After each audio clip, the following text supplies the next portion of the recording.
Mesdames et messieurs, bonsoir, c'est l'heure du flash. Une nouvelle banque au Burkina Faso. Wenkuni Bank International vient d'ouvrir ses portes dans la capitale burkinabé. Ces activités ont été lancées en présence du Premier ministre Paul Kaba-Thiéba. Il a félicité le promoteur de cette banque, Apollinaire Compaoré, pour sa participation à la consolidation de l'économie au Burkina Faso.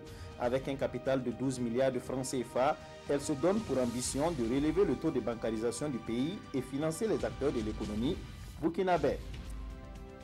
Fin du 7e programme de coopération entre l'UNFPA et le Burkina Faso. Ce programme, achevé en décembre de l'année dernière, a permis de venir en aide à plus de 3000 femmes victimes de fistules obstétricales. Il a aussi permis de gérer le dividende démographique à travers la couverture de produits contraceptifs. L'enveloppe financière de ce 7e programme est estimée à près de 46 milliards de francs CFA. La cérémonie de clôture de ce programme est intervenue ce matin à Ouagadougou.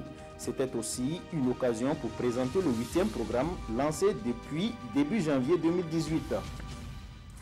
6e rencontre annuelle de concertation entre ONG, associations de développement et acteurs de l'État. Objectif de ces concertations, faire le point des contributions des ONG et associations de développement à l'économie nationale. Un accent particulier est mis sur le rôle de ces organisations de la société civile dans la promotion, la transformation et la commercialisation des produits locaux.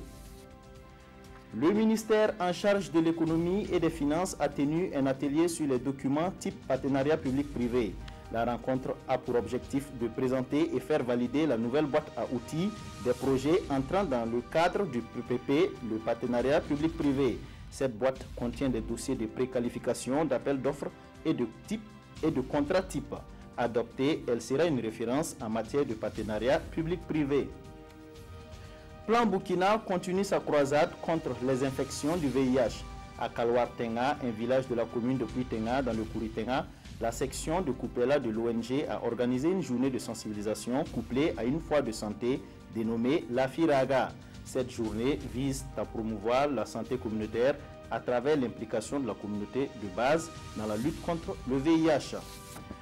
À l'international, à présent, au Kenya, un incendie ravage le plus grand marché à ciel ouvert de la capitale.